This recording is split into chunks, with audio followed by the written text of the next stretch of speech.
E a gente vai falar sobre um tema legal, bem legal aí. É um tema que está sendo bastante falado, né? Muitos influenciadores. Você entra no YouTube, toda hora tem andando em liberdade financeira para cá, independência financeira para lá, né? É um tema que está super em voga aí no mundo. E eu queria entender aqui com vocês, né? Na realidade, isso aqui é um bate-papo, a gente vai ter. Primeiro, quem está aqui gostaria de prosperar? Quem está aqui gostaria de prosperar na sua vida? Amém, amém, benção. Legal. E o que vocês entendem sobre prosperidade? Quem poderia falar alguma coisa aí para mim? O que vocês entendem sobre prosperidade? Todo mundo levantou a mão. O que é prosperidade? Você está... Crescimento. Dar frutos, ter produtividade, legal. Quem mais? Crescimento consciente, legal. Mais alguém?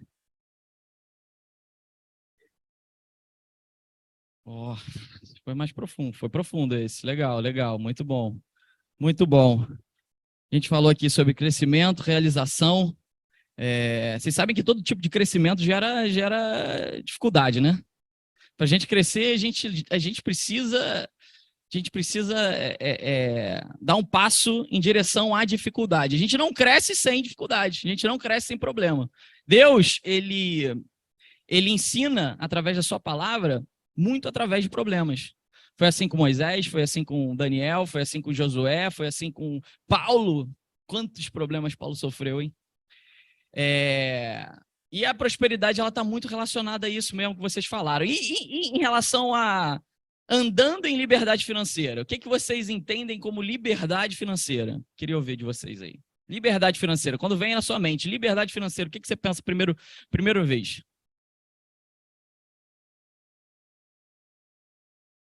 Dinheiro no bolso. Legal. Fazer o dinheiro trabalhar para você. Legal. Não se tornar. Quem falou? Não se tornar refém do quê? Do dinheiro? Legal. Legal. Hã? Dormir em paz.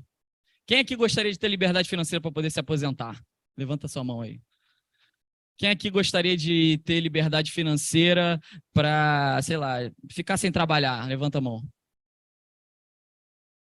Quem gostaria de ter liberdade financeira para ficar sem fazer nada? Levanta a mão. Aí não, né? Aí já é ruim, né? Aí já é meio esquisito, né? Tá, eu estou fazendo essas perguntas e a gente vai chegar num denominador comum aqui. Legal, então, ter liberdade financeira também é ser bem-sucedido? Pode ser, não? É ter sucesso? É? Tá, sucesso. Então, liberdade financeira remete a ter dinheiro no bolso, a ganhar mais do que... como é que a irmã falou? Fazer o dinheiro trabalhar para você, se aposentar tranquilo, poder parar de trabalhar. Bem, pode passar, Pink. Vamos entender primeiro o que o mundo diz, o que a cultura popular ela fala sobre liberdade financeira. Então, eu peguei algumas definições, por exemplo, a XP Investimentos fala assim, ó, liberdade financeira é você ter o conforto e o poder de decidir como e o que você quer fazer para acumular seu patrimônio e organizar suas finanças. Ou seja, você tem o poder da decisão. Né? Toro Investimentos falou o seguinte, a ausência de barreiras para decidir o que realizar com o próprio dinheiro. Mais uma vez, ó, você decide o que você quer fazer com o seu dinheiro, né? Então, se você tem liberdade financeira, você está livre para decidir o que você quer. Olha o que diz a Exame Invest aí, ó. Liberdade financeira é um estágio de tranquilidade financeira em que o indivíduo consegue manter o estilo de vida que deseja sem se preocupar com questões financeiras. Então, é um estágio de tranquilidade, né? É um estágio, né? Vendo tudo isso daí, é basicamente a gente conseguir decidir o que a gente quer fazer e a gente não ter tanto problema, né? A gente ficar tranquilo. E aí, Pedro, eu queria ver esse próximo slide, porque na escola de negócios, a gente é estimulado a quebrar alguns paradigmas que vêm nas nossas mentes. Para quem não me conhece, né, já comecei essa palestra sem me apresentar, me apresentei só no início. Eu sou Daniel Vlarinho, eu sou o marido da Bárbara, o pai do Bento, meu xodó, que tem 8 meses de idade. Eu estou aqui morrendo de saudade falando com vocês, mas ele é a coisa mais linda que vocês podem imaginar. O meu sogro está aqui, meu pai estão aqui, e eles podem falar, né, Ângelo? É a coisa mais linda, meu Deus do céu. Pai é babão, não tem jeito, vai ser sempre o mais bonito do mundo. E eu estou descobrindo o que é verdadeiro amor de Deus por nós através da vida desse molecão, pô, que é maravilhoso. Né? Agora ele está começando. A primeira palavra que ele falou foi papai. Na realidade, não foi papai, foi pá. E aí eu fiquei todo bobo, né? Só que ele é muito mais apegado à mãe. Ele está numa fase que ele não pode largar a mãe, né? É o que os psicólogos dizem aí, né? O pessoal que é entendido dessa coisa de maternidade, de angústia da separação. Então, agora que ele está entendendo que ele não é mais ele só, mas ele e ela são pessoas diferentes, então ele toda hora está perto dela, mas pelo menos a primeira palavra que ele falou foi papai. Isso eu posso me orgulhar. Mas, além disso, né, além da minha família, que é meu principal chamado nessa terra, eu sou economista e eu sou auditor fiscal da Receita Federal. E nos meus estudos, né, eu sempre gostei bastante de estudar. Nos meus estudos em economia, eu aprendi muita coisa que depois que a gente começa a entender, né? Abre parênteses, eu fui criado num lar cristão, né? Mas só depois de mais velho que eu fui entender que a palavra de Deus falava exatamente o contrário do que os meus professores falavam. Eu não sei quem está muito ciente aí, né, do que tem acontecido, mas os meus professores foram Armínio Fraga, Pedro Malan, eu tinha essa Mônica De Boer, que tá bastante aí, quem acompanha Twitter, está bastante atuante, é uma das principais conselheiras do PT, e naquela época, né, a gente achava que eram os caras, né, presidente do Banco Central, ex-ministro da Fazenda, grandes influenciadores, né, econômicos da nossa nação. Mas depois que você começa a ler a palavra de Deus, você vai entendendo que não é nada disso. Eles não sabem de nada. Eles não sabem de nada. Só que esse processo, né, você entender que a palavra de Deus fala exatamente o contrário do que a teoria econômica fala, mais atual, né, ou daquela teoria que tem guiado os países, as nações. Depois que você começa a entender essa diferença do que Deus fala e do que o mundo, né, as nossas graduações, as nossas escolas ou as mídias estão falando para a gente leva um bom tempo para descortinar os nossos olhos. Né? Por quê? Porque a gente já está dentro dessa cultura. A gente ouve essa cultura dia após dia. A gente já sabe mais ou menos o que é sucesso. A gente sabe mais ou menos o que como é bom ter dinheiro. Né? Isso daí a gente é bombardeado todos os dias e a gente precisa parar e entender o que Deus quer falar sobre todas essas coisas, né? A gente precisa nos limpar da cultura do mundo e, como eu disse, essa limpeza, ela não é simplesmente um evento, ela é um processo, é dia após dia, é você sendo intencional para fazer essa limpeza. E uma das coisas que a gente precisa começar, né, que a gente falou aqui, eu quero ter liberdade financeira para poder me aposentar. Pode passar o próximo slide, Pedro? Por que o homem deseja tanto a aposentadoria? Eu não vou entrar tanto nesse mérito, porque o Mike ele já falou sobre isso. Que o trabalho é um chamado santo e eterno. Deixa eu te falar uma coisa, meu irmão. Como está aí no slide, o trabalho ele jamais vai ser parte da maldição. A gente, às vezes, acha, né, que a gente para a cultura popular, o bom é você chegar na sexta-feira às 5:30 da tarde, porque sextou, e aí você está ali no auge do êxtase, você está no clímax, né? E o momento de maior depressão que você tem é quando você liga a TV lá no domingo, né? Principalmente quem não é cristão e não está na igreja, liga a TV lá no domingo e já vê chegando à noite e fala, caramba, amanhã eu tenho que trabalhar. E muitos de nós cristãos entendemos isso como parte realmente da maldição. Porque a gente fala, não, eu quero me aposentar logo e viver para a igreja. O Mike falou um pouquinho sobre isso, o Sérgio falou um pouquinho sobre isso. Eu não vou entrar muito nesse ponto, mas Eu preciso te falar que o trabalho é algo que precede, né? Como diz aí, ele precede o pecado. E Jesus nos ensinou muito que o trabalho é algo eterno. Diz lá em Apocalipse 22 que a gente vai governar, a gente vai trabalhar e governar sobre cidades espirituais quando a gente morrer. Então você sabia que todas as suas características que você tem hoje, todas as suas habilidades que você tem desenvolvido, você vai utilizar isso na eternidade? Você sabia disso? Você vai utilizar isso na tua eternidade. As suas habilidades de liderança, as suas habilidades junto com outras pessoas. Isso você vai carregar, né? E as pessoas, elas criam essa questão, não, o trabalho não, né? O trabalho não, vai chegar amanhã, poxa, é um peso pra gente. Eu quero me aposentar logo, eu quero parar de trabalhar, eu quero ficar sem fazer nada, ter minha liberdade financeira para ficar sem fazer nada, mas o Senhor, ele quer justamente o contrário para a sua vida. Ele quer que você continue trabalhando. A gente tem que, como igreja, parar de entender o trabalho, parar de ver o trabalho como um segundo, um nível subimportante dentro da vida do cristão. O trabalho é algo importantíssimo. O Senhor, ele trabalhou, ele criou o mundo, e antes mesmo de criar o mundo, ele já trabalhava com seus santos, com seus arcanjos lá.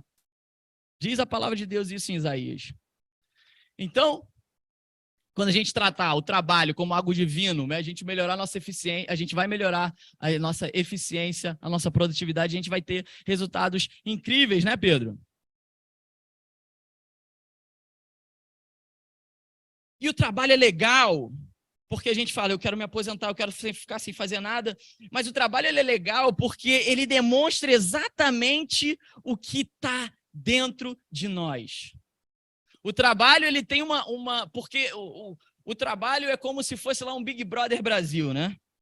Quando a gente está lá nos mundos do Instagram, quando a gente está no mundo das redes sociais, tudo é perfeito, tudo é bonito, né? Aquele marido e aquela mulher, influenciadores, eles têm uma relação maravilhosa. Aquela moça, ela é super, ela fala, né, sobre aqueles produtos e parece que ela tem uma vida incrível. Mas é o que ela quer mostrar. Dentro do trabalho, ela está mostrando exatamente, ela não pode esconder quem ela é realmente. Porque é no trabalho que a gente está a grande parte da nossa vida. O trabalho, ele permite revelar o mundo externo que há dentro de nós. E aí eu te pergunto, o que você imagina que vê o verdadeiro você com maior clareza? Será que é o seu chefe ou é o seu pastor? Que você vê no final, nos cultos de domingo, ou naquele tempo de célula. Quem será que conhece o verdadeiro Daniel? Será que é o meu chefe? Que está ali passando 10 horas comigo? E vê, muitas vezes, eu estar louco para terminar o meu trabalho, para eu tomar o meu cafezinho, para terminar o meu trabalho, e eu fico contando o tempo para isso, e eu não sou muito produtivo, eu não sou muito eficiente? Ou será que, ao contrário, ele vê excelência, ele vê que eu faço as coisas para o Senhor, e eu trabalho, e eu sou produtivo, e eu prospero? Tiago 4, 1-3, ele fala mais ou menos sobre isso, né? E a conclusão que a gente pode tomar é isso aí, ó, a confusão e os conflitos externos nada mais são do que a revelação externa do pecado dentro de nós. O dia que as pessoas virem a gente com alegria às 8 horas da manhã, eu posso te falar, isso vai ser muito mais profundo e muito mais evangelizador, né? Muito mais comovente para as pessoas do que simplesmente você falar de Jesus. Se as pessoas estiverem às 8 horas da segunda-feira com um sorriso no rosto, querendo orar por elas, procurando fazer o teu trabalho da melhor forma possível, elas vão ver algo diferente, vão falar assim, cara, essa pessoa é diferente, eu quero ter o que ela tem. É o que o Mike falou, a gente tem que procurar os peixes não na loja de pescaria. A gente tem que procurar os peixes no mar, é onde eles estão a maior parte do tempo. E é com o nosso trabalho, é com o nosso serviço. Pode passar, Pedro. Outras pessoas falaram que liberdade financeira é ter sucesso, mas o que será que é ter sucesso? Para a maioria das pessoas, ter sucesso é você ser bem-sucedido na área financeira. E o irmão ali falou algo que vai muito no contrário do que diz a sabedoria humana. Olha o que diz aí Salmo 52, 5-7. Também Deus te destruirá para sempre, arrebatar-te-á e arrancar-te-á da tua habitação e desarraigar-te-á da terra dos viventes, e os justos o verão e temerão, e se rirão dele, dizendo, olha aí, ó, eis aqui o homem que não pôs em Deus a sua fortaleza, antes confiou na abundância das suas riquezas e se fortaleceu na maldade. Isso é profundo, diz a palavra aí, ó, destruirá. Destruirá. Se a gente não fizer a vontade de Deus com o nosso dinheiro, você pode ter certeza que isso vai ser nos cobrado por julgamento. A gente vai prestar contas a Deus. Tudo. O centavo que cair na tua conta, você vai prestar as contas a Deus no momento certo. As pessoas que passam perto de você, você vai prestar contas a Deus no momento em que você for para a eternidade. Você vai prestar contas a Deus do tempo que você gasta, seja lá fazendo o quê. E eu espero que seja para a honra e glória do Senhor, fazendo de fato a vontade de Deus. Sabe, sucesso para o Senhor não é simplesmente algo financeiro. Eu não estou falando, muito pelo contrário, que dinheiro é algo ruim, a gente vai ver aqui. Não, dinheiro é uma ótima ferramenta, mas o sucesso está completamente oposto no que diz o mundo. O mundo fala que você ter sucesso é você ter dinheiro. Ou melhor, ter dinheiro é ter sucesso. Mas ter sucesso é simplesmente estar alinhado com a vontade de Deus para a nossa vida. Vocês podem entender o que eu estou falando aqui? Quantos aqui estão dispostos? Eu perguntei aqui, não, quantos querem prosperar? E vocês falaram, mas quantos estão dispostos a pagar o preço da prosperidade? Amém, Pedro? Pedro falou lá atrás. Amém, tem que pagar o preço. Jesus falou, né? Se alguém quiser vir após mim, negue-se a si mesmo, tome a sua cruz e siga-me. Você está realmente... Ei? Você está realmente pronto para isso? São os ônus e os bônus. Eu te garanto que vai valer a pena. Mas algumas coisas a gente vai precisar remexer aqui dentro dos nossos conceitos. Você imagina, eu economista, sempre gostei de trabalhar no mercado financeiro, né? Por uma circunstância divina, me tornei auditor fiscal da Receita Federal, mas você imagina um ambiente onde eu fui criado. Ganância, né? Um ambiente de culto ao dinheiro, ao Deus Mamon, o demônio, né? É nesse ambiente.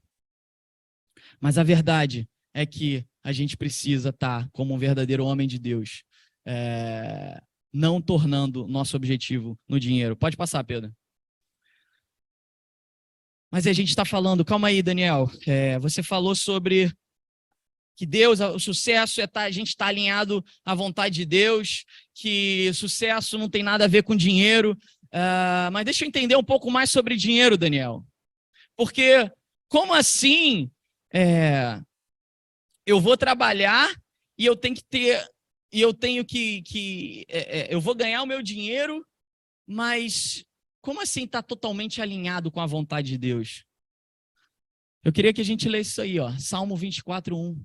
A palavra de Deus diz: a terra do Senhor é do Senhor, e toda, repita comigo, toda, fala toda, e toda a sua plenitude, o mundo e os que nele habitam. Pode passar, Pedro. Toda. E aí eu queria te falar uma coisa. Tudo que você tem hoje te foi emprestado pelo Senhor. Esse é um princípio que você precisa guardar no teu coração, absolutamente. Tudo, tudo. Não tem nada que você tem hoje que o Senhor não te deu. E que você não vá prestar contas para Ele, com Ele na eternidade. Ou também dentro dessa vida. Tudo. A sua esposa, o seu marido, isso foi Deus que te deu, isso não é teu. Você tem que entender algo como, todos eles, como uma bênção que Deus te emprestou e você precisa cuidar, você precisa administrar, você precisa governar o seu corpo, os seus relacionamentos, os seus recursos, absolutamente tudo que Deus coloca diante de você pertence ao Senhor. E o nosso objetivo É isso aí. A gente aprofunda muito isso dentro da escola, né? Mas o nosso objetivo é mordomia. E o que é ser mordomo, Daniel? É uma palavra que a gente não entende muito no vocabulário brasileiro. O Jorge falou um pouco sobre mordomia, né? Mas mordomia é a chave para uma visão sábia do dinheiro. Mordomia é simplesmente ser um bom administrador, um administrador fiel. O mordomo é aquele cara que pega emprestado, né? Como era a parábola das minas, né? O Senhor deixou aquelas minas, né? Aqueles recursos com aquelas pessoas, né? E uns guardaram aqueles recursos por medo e outros multiplicaram. Nós somos os mordomos. Deus nos empresta as coisas, empresta as posses, empresta, e a gente precisa ser multiplicador, a gente precisa trazer crescimento para todas essas coisas e entender que tudo isso é do Senhor e que a gente vai dar conta de tudo isso. Às vezes a gente quer moldar as coisas de acordo com a nossa vontade. Eu vou te falar uma coisa. Tudo, nada que você tem é simplesmente seu. Tudo pertence ao Senhor. E muitas vezes a gente está se vangloriando por essas coisas, né? Mas o Senhor te confiou isso. Te confiou isso para que você seja um coparticipante da criação dele. Pode passar, Pedro. Quem é, pois, o servo fiel e prudente, a quem o Senhor deixou encarregados dos demais servos para lhes dar o sustento no teu tempo? Servo fiel e prudente, diz a palavra de Deus. A gente precisa ser fiel e prudente. Fiel é agir em obediência. E ser prudente é entender que tudo é do Senhor. Tudo. A segunda parte diz a seguinte, aí ó, a quem o Senhor deixou encarregado dos demais servos para lhes dar o sustento a seu tempo. Aqui a gente entende um grande princípio de prosperidade. Olha como é que está escrito aí no slide. Quando aquele que Deus prosperou para de encurtar a pobreza do outro, ele começa a empobrecer de novo. Deixa eu te falar uma coisa, meu irmão. A teologia cristã diz que existe o Jesus indivíduo e existe o Jesus coletivo. O Jesus indivíduo veio aqui em carne, mas ele deixou o Jesus coletivo para que somos nós, a sua igreja. E todas as bênçãos que ele proporcionou, Deus proporcionou para Jesus, ele estendeu também para a sua criação, para nós, para a igreja. Todas essas bênçãos. E o nosso entendimento, a gente precisa entender que nós não somos só nós, mas tudo que Deus nos dá tem um objetivo maior. A gente precisa pegar a visão do Senhor. A gente precisa entender o propósito do Senhor para tudo que está relacionado à nossa vida, inclusive o dinheiro. Tudo. Como seres terrestres, a gente gosta de aplicar tudo de acordo com a nossa vontade. Mas, como diz aí, ó, a gente vai parar de prosperar, gente. A gente vai parar de prosperar quando a gente deixar de perceber que Deus quer que o que Ele nos deu, a gente possa retribuir para o outro. Isso é o princípio, é o dar e o semear, né? O semear e o colher. É o dar e o receber. Pode passar, Pedro, que a gente já está caminhando para o final. Esse é o princípio. Então, o dinheiro é a raiz de todos os males. Está falando, Daniel, não, porque o dinheiro, não sei o quê. A gente está falando aqui sobre liberdade financeira, mas, Daniel, você falou que a gente tem que se submeter à vontade de Deus. Mas será, então, o problema é que dinheiro, então, é a raiz de todos os males? Não. Dinheiro não é nada da raiz de todos os males. Dinheiro nem sempre é o problema, mas o dinheiro, na realidade, ele sempre evidencia o que está por trás dos problemas. Ele evidencia, ele é um sintoma, né? Como a gente usa o dinheiro, muitas vezes, é um sintoma do problema que está por trás. O homem sábio, ele vê o dinheiro basicamente como uma ferramenta e jamais como uma solução. Sabe? Dinheiro não é a resposta para todos os seus problemas. Deus é a resposta para todos os seus problemas. Amém? Você confia nisso? Você acredita nisso e guarda seu coração? Amém? Não é o dinheiro não, irmão. Então vai desconstruindo isso. O dinheiro, ele é feito, né, para ser usado para abençoar as pessoas. E não usar as pessoas para ter dinheiro. Como é que você trata seus funcionários? Como é que você trata as pessoas que estão próximas de você? Será que simplesmente como escravos? E aí, dinheiro, eu vou passar muito rápido, né? Faltam 4 slides. O dinheiro, ele na realidade é uma excelente ferramenta, né, de treinamento, uma excelente ferramenta, né, de obediência, uma excelente ferramenta para a gente santificar, né? Ou seja, Deus dá para a gente e fala, olha só, como você administra esse dinheiro aí? Deixa eu ver. Esse dinheiro caiu na tua conta, como é que você tem administrado ele? Você tem comprado coisas absurdamente fúteis ou você tem utilizado ele de acordo com o propósito também que você tem? Eu não estou falando que você não pode comprar um carro bom, eu não estou falando que você não pode comprar uma casa boa, mas eu estou falando que como seres espirituais, como co-participantes da missão de Deus aqui na Terra, a gente precisa estar alinhado com a vontade macro.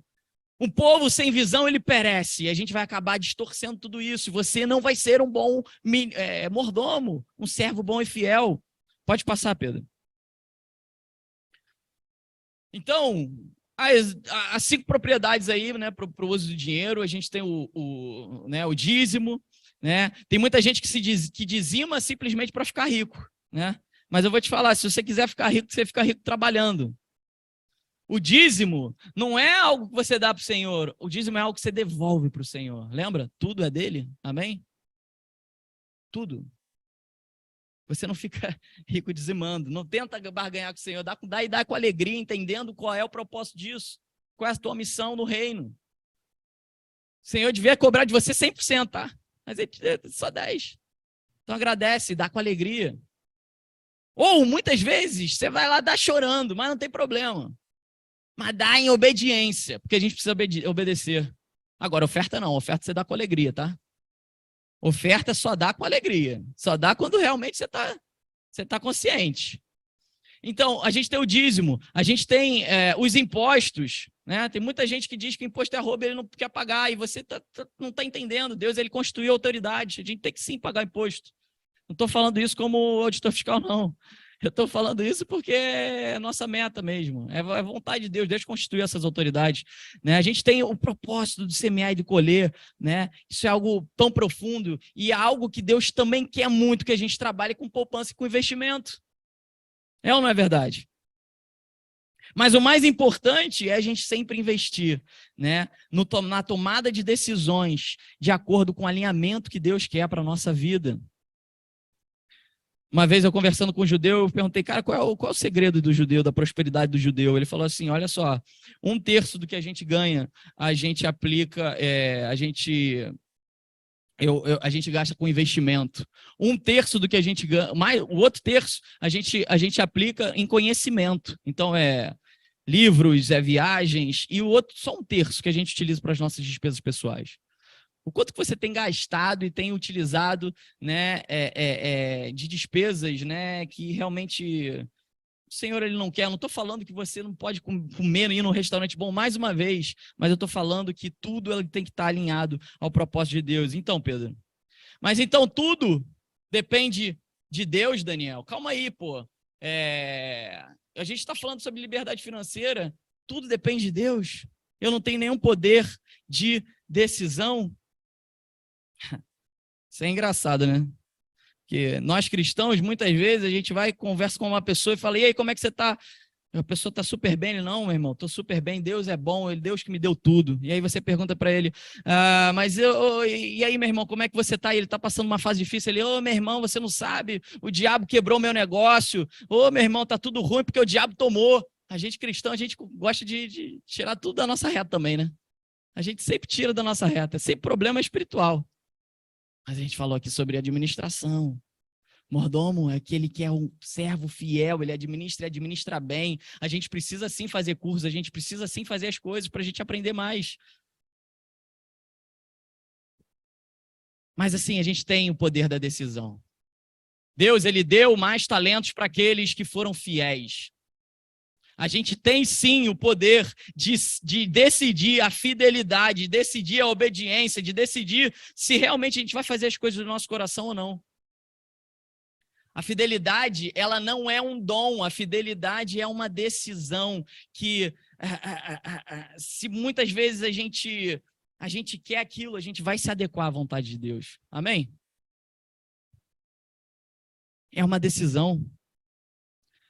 Agora, tem filhos, tem pessoas que, se Deus dá mais além, né, do que elas podem, elas vão tombar. É o famoso árvore que não tem raiz e quando dá fruto, ela tomba, ela cai. Então, Deus ele vai entender essa questão da fidelidade tua e o quanto que você está multiplicando aquilo que ele está colocando diante de você, né, para poder te dar mais. Se você está conseguindo multiplicar o que ele deu, ele vai colocar mais na tua mão, assim como foi a parábola das minas. Então, eu te pergunto, o que você faria, né, se pintasse uma grana nova na tua conta? Como que você reagiria? Como que você geriria esse dinheiro, né? Porque são decisões que estão relacionadas à tua cosmovisão relacionada a dinheiro. Como? Eu te falo que nós temos, sim, uma boa parte da decisão. Temos, sim. A igreja, os crentes não são simplesmente um lugar de perfeição, mas sempre um lugar de progresso. O Senhor disse, servo bom e fiel, você multiplicou, eu vou te dar mais. Você tem que ser fiel. E Deus vai te dar mais. Amém? Deus vai te dar mais. Tem que ser um lugar de progresso, tem que ser um lugar de crescimento aí, ó. Prosperidade, crescimento, tem que ser. E Deus quer isso para você. Vai o último aí, slide, Pedro, por favor. Mas aí, para completar, nós temos a decisão de multiplicar, mas ao mesmo... Não, vamos para frente, por favor. Mas a gente nunca vai ter a liberdade financeira. Isso daí eu sei que vai ser difícil para você ouvir, cara. Eu sei que isso daí vai ser difícil, porque como assim? Eu não tenho poder absoluto sobre o meu dinheiro, eu ganhei trabalhando, eu ralei muito para isso. Mas a liberdade é você absolutamente definir tudo que você quer. Lembra da definição que o mundo te dá? Você tem o absoluto poder de decidir o que você quer. Mas o cristão, ele só deveria ter ele tem o poder de decidir fazer a vontade de Deus. A gente precisa entender o nosso dinheiro como parte do nosso ministério. Não é simplesmente que a gente tem que doar para... Não! Às vezes Deus quer justamente que você pegue esse dinheiro e você abra uma empresa, que essa empresa vai abençoar vidas, ela vai abençoar pessoas, essa empresa, ou então você simplesmente, sei lá, abençoar algum político, ou você abençoar uma igreja, ou você constituir um novo produto, você investir nisso. Agora, tudo está relacionado à vontade de Deus. E eu te pergunto, o quanto você tem agido pela vontade de Deus? O quanto que você está alinhado? O quanto que a tua empresa hoje está alinhada com o propósito e os valores do Senhor para a tua vida? O quanto? Quanto mais recursos tiverem à nossa disposição, mais cuidadoso a gente tem que ser, né? Para que a gente não gira esses recursos, administra esses recursos da nossa vontade, mas da vontade de Deus. Deus, ele é para ser servido com o nosso dinheiro. E uma das realidades que a gente fala na escola de negócios ele paga por aquilo que ele encomenda. Então, se ele te deu uma direção de você abrir um negócio, se ele te deu uma direção para você gastar esse dinheiro, seja lá com o que for, ele vai te trazer recursos, independente do que sejam. Ele paga por aquilo que ele te encomendou. Se ele te deu a direção, meu irmão, vai. Se ele falou, abre essa empresa, se ele falou, investe isso aqui nesse curso, se ele... Vai! Se ele falou, viaja com a tua esposa, que vai ser um tempo de deleite, que vai ser maravilhoso lá em Maldivas, vai! Mas a gente precisa estar alinhado. E isso é ter absoluta prosperidade. O que Deus quer, Pedro, no último slide, é que a gente tenha uma vida extraordinária. E essa vida extraordinária é não absolutamente com uma absoluta liberdade do que a gente fazer, porque a gente está dentro da vontade de Deus, mas é uma vida fora do comum. O que é isso, Daniel? Jesus, ele não tinha onde inclinar a sua cabeça, mas Jesus, ao mesmo tempo, ele andava sobre as águas. A gente viveu uma vida de milagres, a gente viveu uma vida absolutamente alinhada, entendendo o propósito, usando o nosso dinheiro em benefício do reino e não simplesmente do nosso próprio benefício. Crendo, obedecendo e estando alinhado ao nosso propósito. Eu queria que você pegasse seu celular agora, rapidamente, em 1 minuto. Você colocasse 3 áreas da tua vida que você precisaria... Que você sente que não estão alinhadas 100% com o Senhor. 3 áreas, 3 negócios, 3 pessoas que você está gastando teu tempo que não tinha que gastar. Gente, prosperidade, sucesso, está relacionado não a dinheiro, não a poder, não a conquistas, mas a estar alinhado. É isso que Deus quer. Somos seres espirituais e para isso que estamos aqui nessa noite aprendendo e moendo o nosso ser, moendo. Eu sei que é difícil você ouvir isso, e eu queria só também terminar de falar que o que Deus quer é multiplicar sobre a sua vida, que você tenha uma vida extraordinária de milagres, uma vida extraordinária fazendo e praticando a vontade de Deus como um verdadeiro mordomo fiel, e Deus vai te abençoar e vai prosperar a tua vida. Amém? Gente, queria que vocês digam com todo o teu ser, eu vou prosperar então, vai.